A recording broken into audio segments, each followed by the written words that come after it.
ఇదే మాట పట్టుకుని రకరకాల పద్ధతుల లోపల ఏవో ఈ ద్రవ్యం వాడితే వాళ్ళంతా, ఈ ద్రవ్యం వాడితే వీళ్ళంతా అని మనకి చెప్తుంటారు ప్రకటనలోను.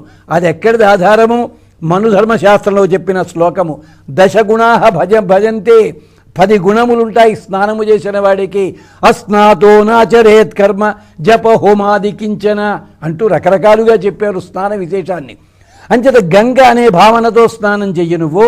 స్నాతస్య సలిలే యస్యాః సజ్జ పాపం ప్రణశ్యతి అపూర్వ పుణ్యప్రాప్తిశ్చ సజ్జో మైత్రేయ జాయతే. అపూర్వమైన పుణ్యం కూడా లభిస్తుంది. పితృదేవతలకి తర్పణములు ఈ జలముతోటి ఇవ్వాలి, శ్రేయోదాయకము. అంతేకాదు గంగ కూడా విష్ణు పదమే.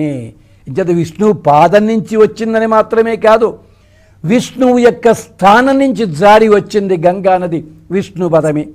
స్నానాత్ విధూత పాపాశ్చ యజ్జలైః యతయః తం కేశవాసక్త మనసః ప్రాప్త నిర్వాణం ఉత్తమం.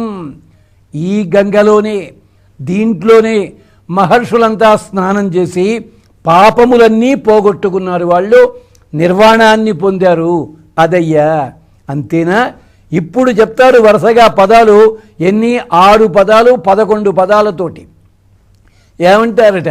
గంగానది గురించి వైభవం చెప్పేటప్పుడు శృత, అభిలషిత, దృష్ట, సృష్ట, అవగాహిత. నీవు గంగానదిని చూడు, కనీసం ఒక్కసారి చూచినందువల్ల కానీ, విన్నందువల్ల కానీ. శృత, వినిపించుకోవాలి. అభిలషిత, అయ్యో నేను గంగానదిలో స్నానం చేస్తే బాగుండును, గంగ దర్శిస్తే చాలును, గంగని దర్శించగలనా నా జీవనంలో అని అభిలాష కలిగి ఉండు. అభిలాష కలిగిన. దృష్ట, చూచావు. సృష్ట, స్పృశించావు. ఎందుకు ఈ మాట చెప్పాల్సి వస్తోంది అంటే, ఎప్పుడైనా గంగా ప్రవాహాన్ని చూడాలి. గంగా ప్రవాహం ఎంత వేగంగా ఉంటుంది అంటే, దాని పేరు అలకనంద అని, భాగీరథి అని ఏదో పేర్లు పెట్టిన అత్యంతమైన వేగంతో వెడుతుంది. అంచేత జాగ్రత్తగా దిగపోతే ఎక్కడికో వెడతాం మనమంతాను. నదీనాం సాగరో గతి అని అక్కడికి వెళ్ళే ప్రమాదం ఉంటుంది. అంచేత ఇక్కడ స్పృష్ట, కనీసము స్పృశించు, జలమును శిరస్సున ప్రోక్షించుకో. అవగాహిత, బాగుగా స్నానం చెయ్యి. అంచేతే మన వాళ్ళు కాశీనగరము అక్కడికి వెడితే గంగతీర్థం అని తీసుకొస్తారు. ఆ గంగతీర్థం నిజంగా తీసుకొస్తే మంచిదే. ఒక్కొక్కసారి ఎక్కడైనా పోతే ఏ నీళ్ళలో పట్టుకొచ్చి ఇచ్చినా మనకి దాని మీద ఉండే విశ్వాసము అప్పుడు కూడా మనకి క్షేమం కలుగుతుంది. విశ్వాసం ప్రధానం ఎక్కడైనా కూడాను. అంచేత అభిలషిత యా పావయతి భూతాని కీర్తిత చ. కీర్తించు గంగానదేను అంటే మంచినీళ్ళు తాగుతున్నాము, నీరు అంటున్నాం, జలమని అను. జలం అంటే భగవంతుని పేరేది.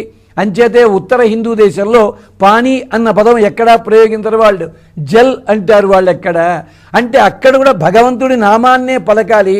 పానీ అన్న పదము వేరే చోట అంటే అది కూడా సంస్కృతం నుంచి వచ్చింది.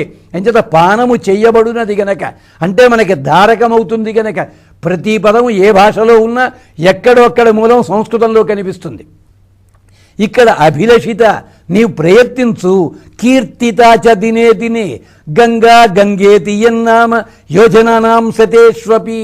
నీవు గంగా శబ్దాన్ని ఎన్ని రకాలుగా పలికినా, మనం పేర్లు పెట్టుకుంటాం కదా, అందుకనే గంగ పేరు గంగమ్మ అని పేరు పెట్టుకుంటాం.